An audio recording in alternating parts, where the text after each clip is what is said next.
Hey everyone, it's Mr. Glover here. Today we're going to move on and we're going to start adding and subtracting rational expressions, but this time we're going to allow binomial and trinomial denominators. So what I mean by that, binomial, bi means 2. So a binomial would be something like x plus 1. That's a binomial expression. Trinomial, tri means 3. So a trinomial would be something like x squared plus x plus 1. And so now we're allowed to have denominators that can be 2 terms or 3 terms. Otherwise, the approach to this is exactly the same as before. We need to find a common denominator. We need to multiply each given fraction by what we need to turn it into a fraction with that common denominator. And then we join the two and simplify. We may have to keep in mind non-permissible values as we go through these. So usually what I do is as soon as they come up, that's when I list out what the non-permissibles are, just in case they were to be canceled. So let's take a look at one similar to what we did last class. 2 over 5x minus 1 over 4y. So we need a common denominator between 5x and 4y. We're going to need an x, we're going to need a y, and we need a combination of 5 and 4. So lowest common denominator, let's say 5 times 4 is 20, so 20xy. That means I have to take my first fraction and I'm going to have to multiply it by 4y over 4y. And I'm going to have to take my second fraction and I'm going to have to multiply it by 5x over 5x. Then we get to do the multiplication. So 4y times 2, that's 8y over 20xy. And 1 times 5x is just 5x over 20xy. Now we join them together. So 8y minus 5x all over 20xy. Okay, and now the last step, we need to double check that there's no simplifying we can do. 8 and 5 don't share anything in common. One has a y, one has an x, so I can't factor those out. So there's really nothing I can do with the numerator. The denominator won't be able to cancel anything either because there's nothing on the numerator to cancel it out with. So this is it. This is as far as we can go with this particular expression. If we were going to give non-permissible values, we should look at the starting point, so 5x and 4y. Because both of those have an x and a y being multiplied by a whole number, we can say neither one is allowed to be 0. So for non-permissible values, x cannot be 0, y cannot be 0. All right, let's move on. Let's do another one. Now that we're going to take this idea further by working with binomial denominators. Same idea, but think of these denominators now as being like pieces. The binomials are going to become the factors of trinomials, much like whole numbers were factors of other whole numbers.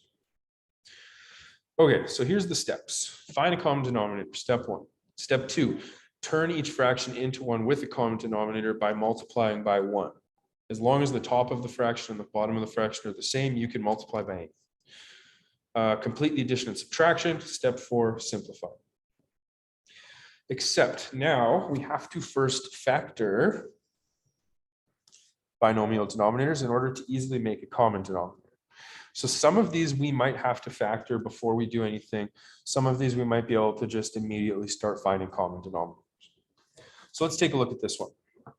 Add or subtract, then simplify. Remember to include non-permissible values. So we've got 4n over n plus 4 plus 3n over n minus 5. I need a common denominator, and I need a common denominator of n plus 4 and n minus 5. Think of these as being an individual term, and I need both of them in order to get to a common denominator. I can't use just n's, 4's, and 5's. I have to use n plus 4's and n minus 5's. So my LCD, lowest common denominator, is just going to be n plus 4 times n minus 5. This is analogous to if we were doing this with just normal numbers. This would be similar to like picking a denominator of like a 6, which is 2 times 3, except this time the binomials are the factors. Okay, we might as well find the non-permissible values. So we've got two fractions, deal with n plus 4 in the denominator and n minus 5 in the denominator.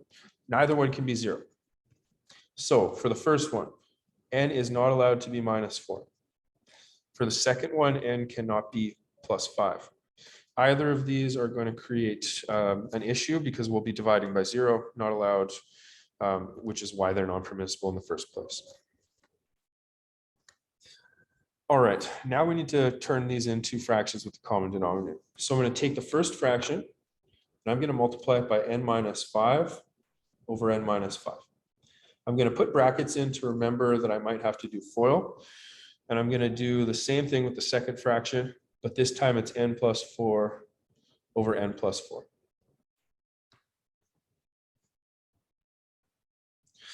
And now we get to multiply, FOIL our life away, and then we get to simplify. So first fractions first, n minus 5 times 4n. That's going to be 4n times n, so it's going to be 4n squared. And then minus 5 times 4n is minus 20n. This is all over n minus 5, n plus 4. Second fraction, 3n times n is going to be 3n squared. 3n times 4 will be 12n. Again, all over n minus 5, n plus 4. All right, now we get to join the numerators. It's tempting for us to want to expand the denominators. I'm not going to do that until, well, I probably won't do that at all for this one. If you do that, do it as your last step, because the idea here is if we were to come across an n minus 5 or an n plus 4 in the numerator, that could always be canceled out. And I don't want to expand these out and then factor it again just to cancel. So we're going to leave them as is. The numerator is now 4n squared plus 3n squared, so that's 7n squared. And then minus 20n plus 12n is minus 8n.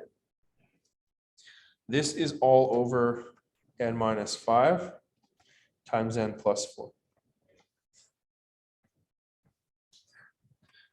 Last step is to see if there's anything we can do to simplify this. We could expand these brackets. I don't think we really need to. Factored is kind of more of a lowest terms thing anyways, unless it specifically asks you to. I could try to factor the numerator, but it's not going to work. It's not a difference of squares. And so this is really it. I could pull out an n. I guess we could do one more step. We could go n times 7n minus 8 over n minus 5 n plus 4. This is a little bit simpler. This is technically a little more, it's cleaner and it shows you what the factors are about it. Okay, moving on. Let's try another one. This one's similar, but it's a little different. This one's tricky because we've got a difference of squares hidden in our denominator. So before I find my lowest common denominator, I'm going to factor this, x squared minus 9, and something's going to happen here. So 4 over x squared minus 9, that's a difference of squares. That's going to factor into x plus 3 and x minus 3. The other one, 6 over x plus 3, haven't changed at all. So now here's the thing. We've just factored this and we found out that x plus 3 is one of our factors, but we also need x minus 3. So in this case, the LCD is going to be x plus 3 times x minus 3. All I have to do to account for this is to multiply x minus 3 over x minus 3 into my second fraction. Then I do my addition and simplify. So first fraction I'm going to leave alone. Hasn't changed. 4 over x plus 3, x minus 3. But the second fraction will become 6x minus 18 over x plus 3, x minus 3. Again, I'm not going to change these denominators. I'm not going to FOIL them out until the last step, if I do it at all. All right, now we can start joining. So 4 plus 6x minus 18 is going to become 6x minus 14 all over x plus 3, x minus 3.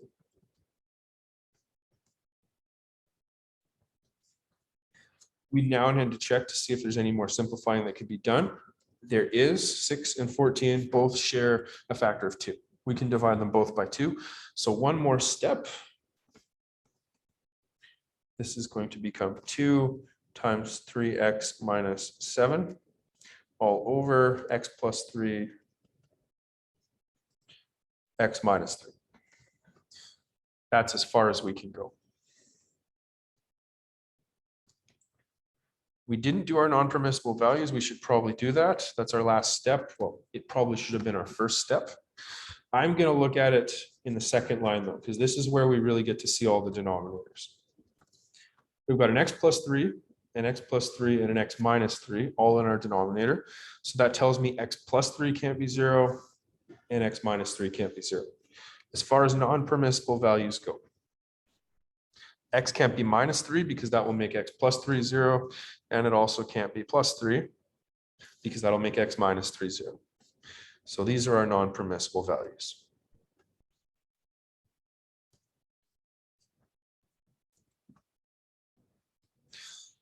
All right, moving on. This question is almost identical. It's actually really, really similar. The difference is that this is an x minus 3 instead of an x plus 3, and we have different numerators. So it's going to follow the exact same process. It isn't on your own. If you want, you can pause the video, give it a shot, and then come back. But we're going to work through this. So first step, factor the denominators.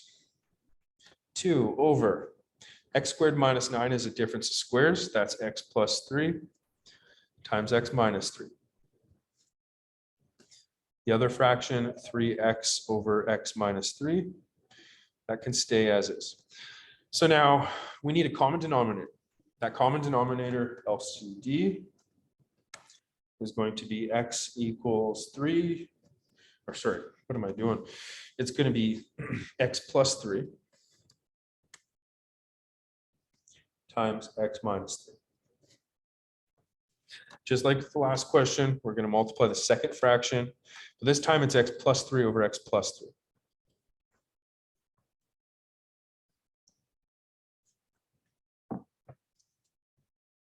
Go in, do our multiplying. So this first term, 2 over x plus 3, x minus 3,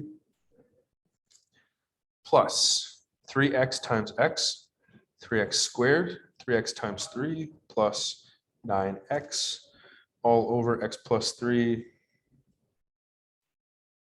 x minus 3.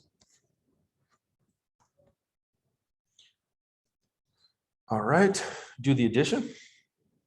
3x squared plus 9x plus 2, all over x plus 3, x minus 3.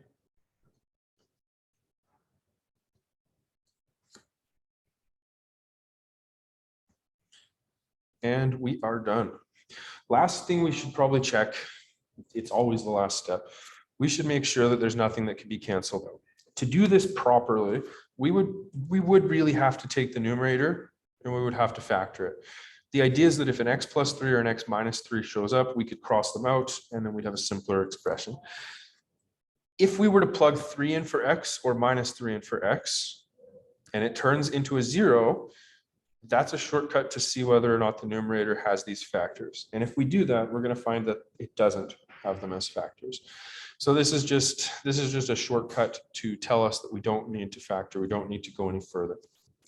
This is our final answer. If you were doing a multiple choice test, for example, and you had options where the numerator was factored, you could always double check by just multiplying the brackets back together. That will be faster than actually going ahead and factoring it yourself. All right, a few more questions and then we're done. Of course, these are going to be the ugliest questions. So these are trinomials now. We're not just limited to binomials, we've got trinomials in the denominator.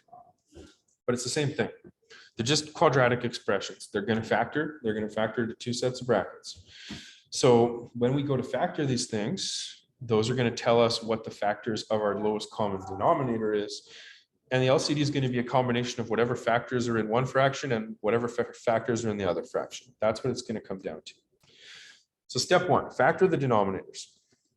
First fraction, 6 over, we need two numbers that multiply to 30, but add to plus 1. That's going to be 6 and 5.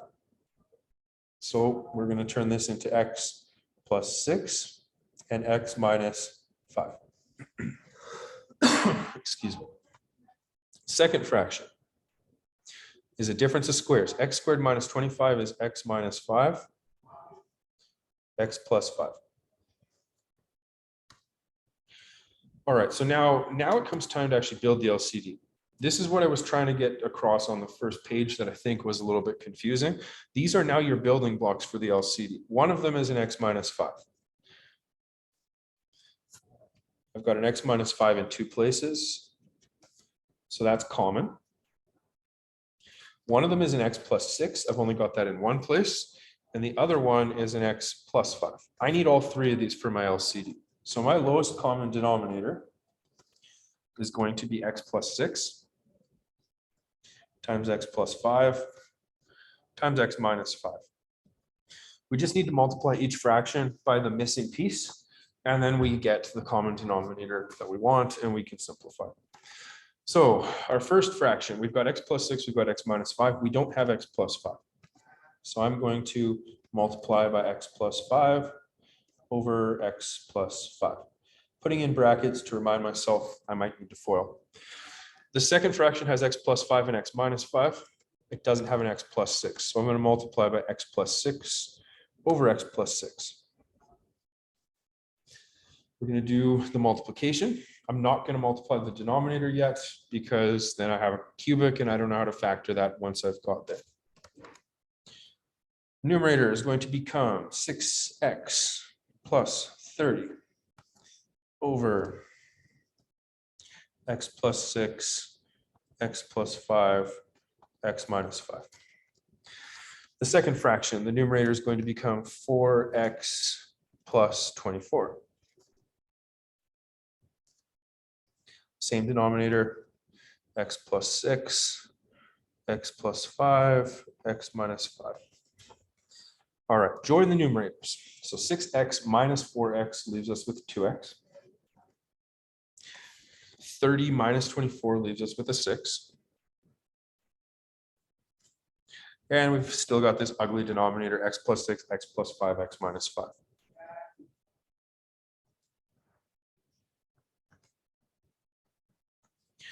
All right, last step is to factor the numerator, try and cancel some stuff out. We might not be able to do that, but we're going to try. So 2 times x plus 3 over x plus 6, x plus 5, x minus 5. I can't cancel anything out because x plus 3 is a different factor than x plus 6 and x plus or minus 5. So this is it. This is as far as I can go. It's not really the nicest looking thing anymore, but it still works. And actually, technically, it's more simplified. All right, moving on. N minus 2 over n squared minus 5n plus 6. Minus n plus 4 over n squared minus 11n plus 30. So these are horrifically ugly fractions, but it's the same thing as before. Factor the denominators. Try to find missing factors, multiply to add those to create a common denominator, join the numerators, simplify. So let's factor the denominators. First one, n minus 2 over n squared minus 5n plus 6. So that needs to have two numbers, multiply to a 6, but add to a minus 5. Minus 3 and minus 2 would fit the bill. So this is going to factor into n minus 3 and n minus 2. Okay, next one, n plus 4. I've got to factor the denominator. I need two numbers that multiply to 30 but add to 11. A 6 and a 5 would fit the bill. So n minus 6 and n minus 5. Okay, now we need to find a common denominator. Before we go ahead and make things worse for ourselves, let's try to simplify anything we can. N minus 2 and n minus 2 are going to cancel. I want to get rid of that before I move on.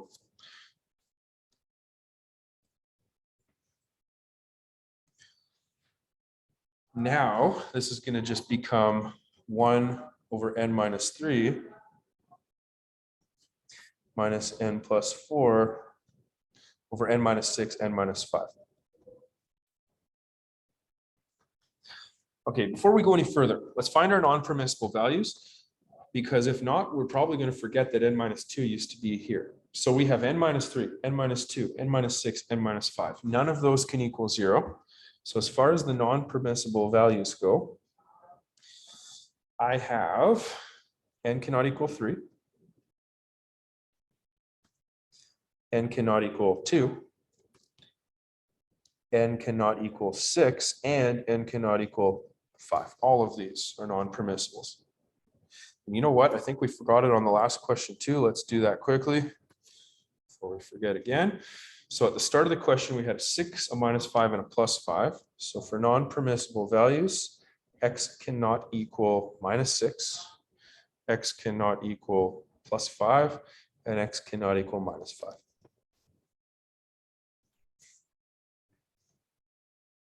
All right, sorry about that. Back to the question at hand. Okay, we need a non-permissible value, or sorry, we need a common denominator. We've got an n minus 3, an n minus 6, and an n minus 5.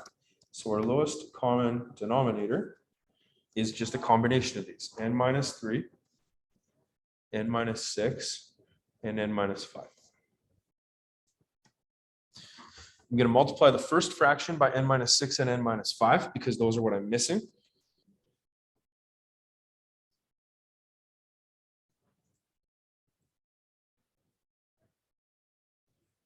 Don't bother actually multiplying these, just include them as brackets. We might need to cancel these. And then at the other side, we need to include it n minus 3.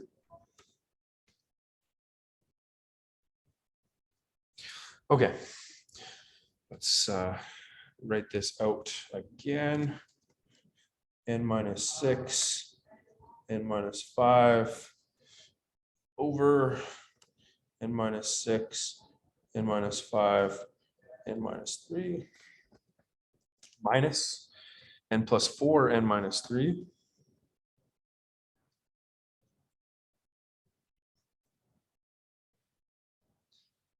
all over n minus 6, n minus 5, n minus 3.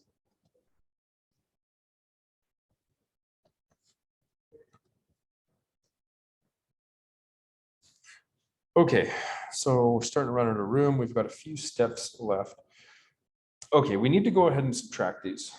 Now, here's the problem. When I go to subtract them, they're not going to look like anything can be subtracted. They need to be expanded first. This is the first time we've done this. I've told you up until this point not to do this. I'm going to expand the numerators out. Okay, so I'm going to do FOIL over here, and I'm going to do FOIL over here. It's going to turn into n squared first, outer, inner, so minus 11n, and then last plus 30 all over n minus 6, n minus 5, n minus 3. The next one I need to do FOIL as well. So first n squared, and then outer, inner will be plus n, and then last will be minus 12 all over n minus 6, n minus 5, n minus 3. Okay. So we are now at the point where we can actually do the subtraction. The reason I wanted to do this is I can subtract n squared from n squared. I can't subtract these things that are in factored form. I need a bit of space. Well, we'll keep just going down through the page, I guess. Okay, so I'm going to collect like terms. N squared minus n squareds cancel out. Negative 11n minus n will leave us with negative 12n. And then 30 minus negative 12 is like 30 plus 12 plus 42. Again, this whole thing is over n minus 6, n minus 5, n minus 3.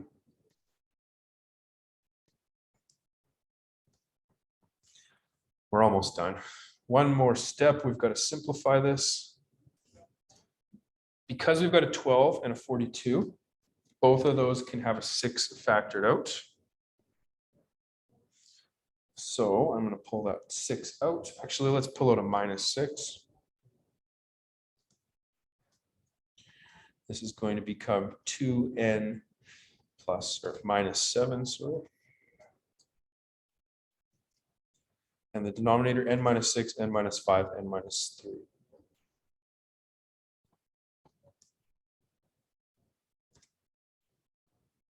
And that, ladies and gentlemen, is our final answer. We can't do anything more. We can't cancel anything out. There are no common factors between the top and the bottom. We would want to include our non-permissible values, but we did that at the start, so that's already done. That was a doozy. Okay, one question to go. This question is a word problem. It's written to be a little bit confusing, but it's not. It's really not that bad once we get started.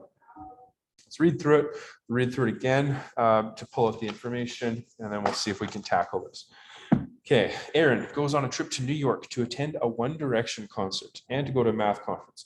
Total distance of the trip is 3,400 kilometers. The plane flies 100 kilometers an hour faster on the return flight than it does on the way there. Aaron wants to create the perfect playlist for the flight there and back, but she does not know how many songs to put on it. Right, then simplify an expression for the total flying time in terms of average flying speed so Aaron knows exactly how long to make the playlist. All right, we've got a lot going on, but really there's not a lot of information that we need. It's just a wordy question. So we've got somebody going on a trip. I don't really care about that part. The total distance of the trip is 3,400 kilometers. That might be important. I'm going to list that out. Total distance, 3,400 kilometers. Okay, the plane flies 100 kilometers an hour faster on the return flight than it does on the way there. That sounds like something I'm going to need.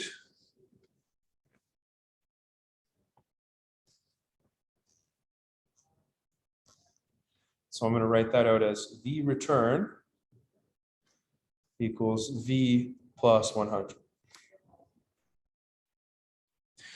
All right, we need to create an expression for the total flying time. So we want an expression that says t equals something on the other side. Okay, so the thing we have to keep in mind here, this is a question about velocities, distances, and times. This is really a physics question in disguise. We've got this formula, velocity equals distance over time. It's technically displacement over time, but we'll just call it d over t. And we want to solve for time. So I'm going to multiply by t. T times v equals d. If I want to solve for time, I've got to divide by v. So t equals d over v. That's the basic idea. Now, it's a little bit more complicated because we've got two trips. We've got the trip there and we've got the trip back. Okay. And both of these are going to have two velocities. So we're going to have to split this up. The time total is really like the time 1, that's the trip there, plus the time 2, which is like the trip back. Okay.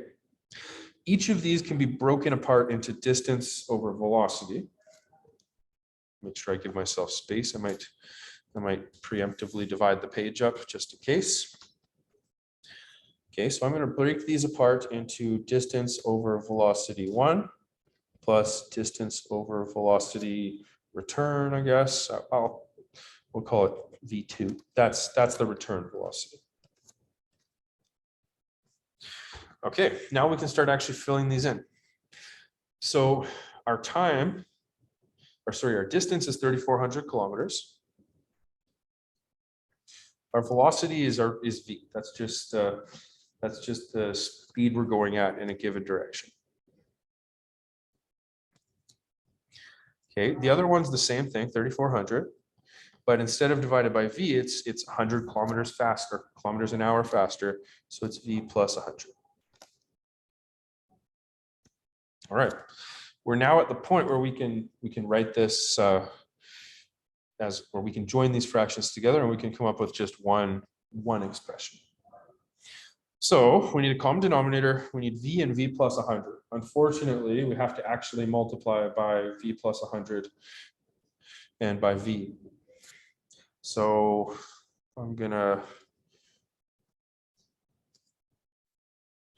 do that down here.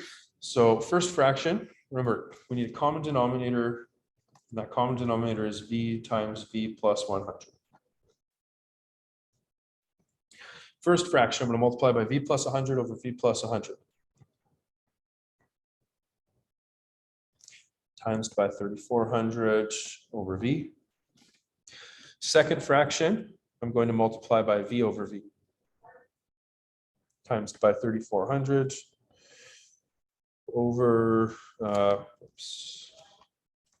v plus 100. All right, I'm going to put my brackets in, do all my multiplication. So this is going to become 3400v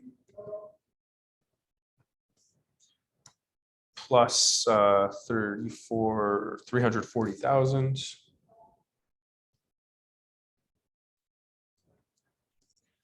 all over v times v plus 100.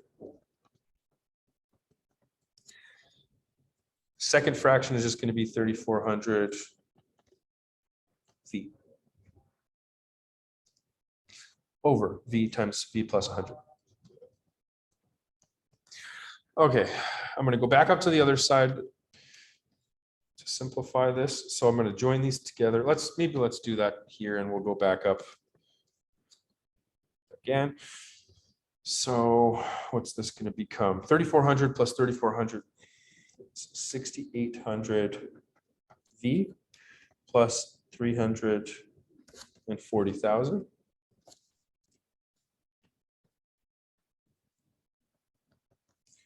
all over. I'm going to leave this unexpanded v times v plus 100, at least for now. Okay, we're going to go back up to the other side. So 6,800 v plus 340,000.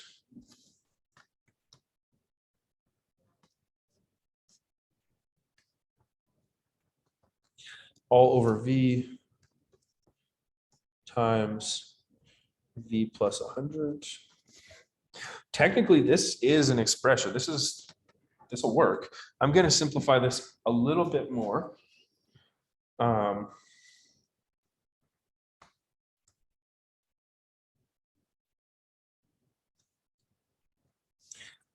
right, so I need to factor the numerator. Because 340,000 is made up from 6,800, we can divide it. 340,000 divided by 6,800 is 50. Okay, so I'm going to factor out that 6,800. And I'm going to turn this into v plus 50. If we were to expand this out, it'll turn back into what it was before. And then it's over v times v plus 100. We now have an equation for the time of the trip in terms of nothing but the velocity. So if you knew how fast the plane was going, and it would have to be in kilometers an hour, we could plug that into this formula and it will tell us how many hours the trip's going to take. That's the power of rational expressions. There's a couple things we probably should have done. We probably should have looked for non-permissible values. We know that what was our original? V was one of them and v plus 100 was one. So like our velocity cannot equal 0 and it also can't be negative 100. That will break our formula. But I mean, plane's not moving or plane's moving backwards. Neither of these is something you're going to have to worry about. Everything else works with this formula. Anyways, we're starting to go a little bit longer than I'd hoped. This was adding and subtracting rational expressions with binomials, trinomials. In a nutshell, you factor the denominator if possible, find a common denominator, turn everything into a fraction of the common denominator, add and subtract, simplify. There are a few little tricks as you go through this, but it's doable. It's just a little bit more work than what you've done before. This is your assignment for the day. These are all over your workbook. This is section 7.4. So if this brings you into the middle of the page or middle of the work, just go to the start. It'll be 7.4 in your workbook. All right. Have yourselves a great rest of the day. Bye for now.